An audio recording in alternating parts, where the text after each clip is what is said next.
Hi everybody. Today is Friday, the day before your exam. So there is one thing that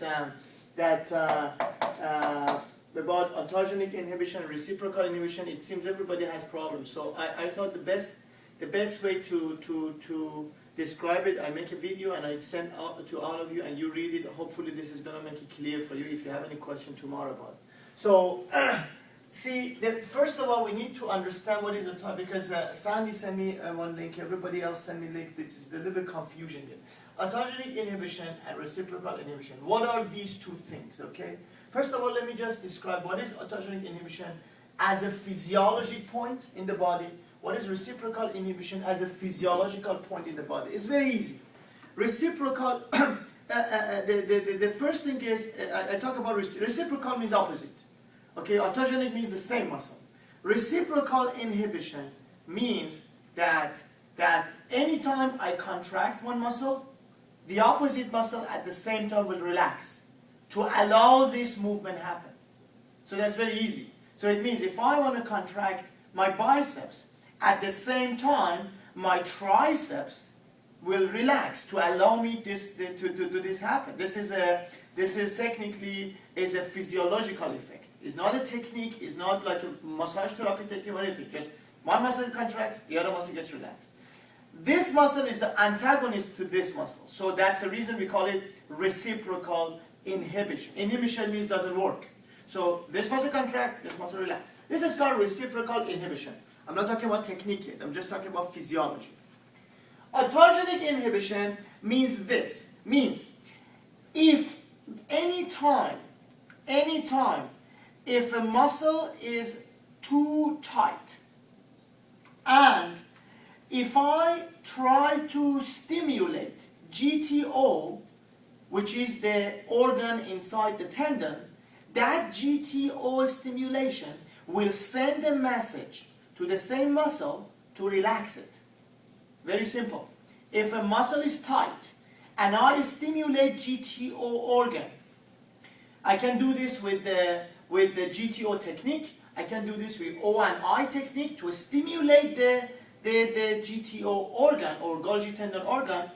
This will send a message to the same muscle to relax that muscle. This effect is called autogenic inhibition. Okay, so I use GTO to relax the same muscle. Good. So we learned these two physiological points. One is autogenic inhibition, means the stimulation of GTO will relax the same muscle. The second point is reciprocal inhibition, means any muscle gets contracted, the opposite muscle is going to be relaxed. When we learn these two, how do we use them for using it for the techniques, okay? So I tell you first, how do we use autogenic inhibition? If you remember the one I said that Golgi tendon organ stimulation will relax the same muscle. How do I use this technique? The technique is called autogenic inhibition relaxation. We also call it hold relax technique. We also call it contract relax technique. Contract relax and hold relax are very similar, but I will tell you what's the little difference between them. How can I do that? Okay, to do that, if you remember, I said the muscle is tight. I'm going to stimulate the GTO to relax the same muscle. That's called autogenic inhibition relaxation. How do I do that? If I isometrically contract the same muscle, I'm not going to stimulate the GTO.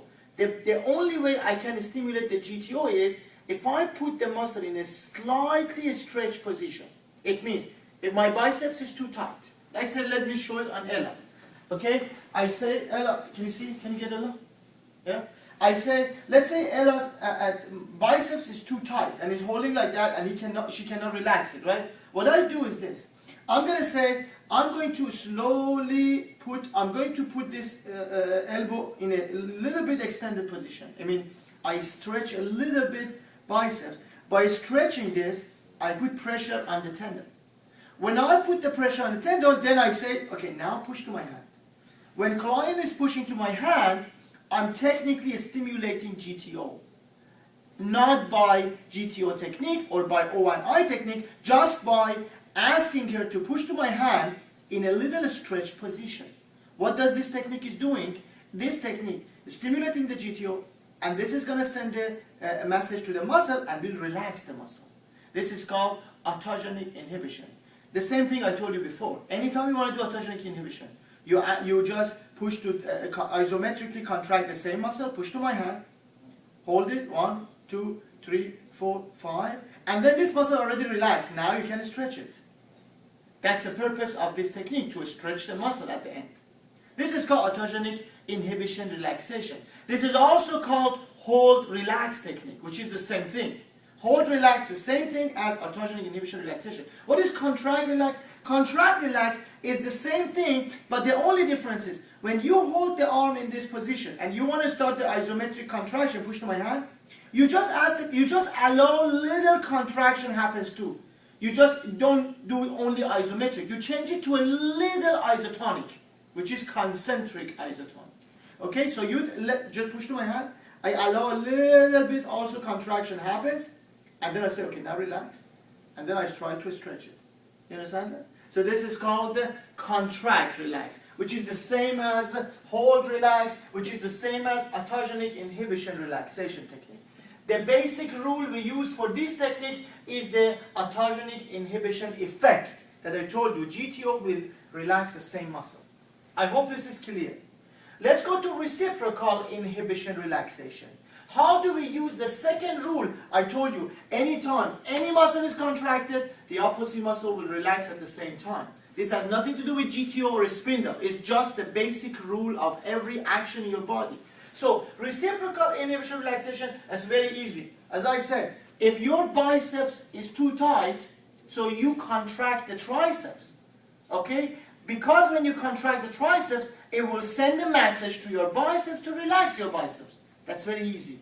If I have tight flexors, instead of working on flexors because it's very painful, I start working on extensors. I say push to my hand, client will push to your hand, and then this muscle gets tight, and then at the same time, the opposite muscle is the muscle you want to work on it, becomes relaxed. Not by your technique, becomes relaxed by your brain. And then it makes it easier for you to work on this spastic muscle. This is called reciprocal inhibition relaxation. The only thing I want to clarify here, your green book, page 81 in your green book explains that.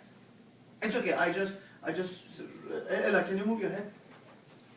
Page 81 of your green book explains that reciprocal inhibition relaxation by mistake is called also agonist contraction technique. Even though you use the antagonist muscle, but your book saying that it is agonist contraction technique. So, if they tell you, okay, how do we do agonist contraction of biceps? Don't think this is autogenic inhibition. No, it is reciprocal inhibition. It means you have to contract triceps first, and then stretch biceps. Okay? So, anytime you see this, anytime you see the word hold relax or contract relax, it is autogenic inhibition. Anytime you see the word agonist contraction, it is reciprocal inhibition technique. This is the wrong name. Why they chose that is not my fault, and it's not Milad's fault on the other side of the video, but I'm just telling you to clarify that. I hope these things I told you. If you don't understand that, please email me tonight. Maybe I can send you an example or something. But I think if you watch this video a couple times, it's going to be very clear for you, and then you can answer all the questions. Okay? Thank you. I hope 95% of you pass tomorrow, and then the other 5 we fail. We want to figure out what to do after. So thank you to Ella and Mila to make this video, and I'm going to send this video for you. Bye-bye.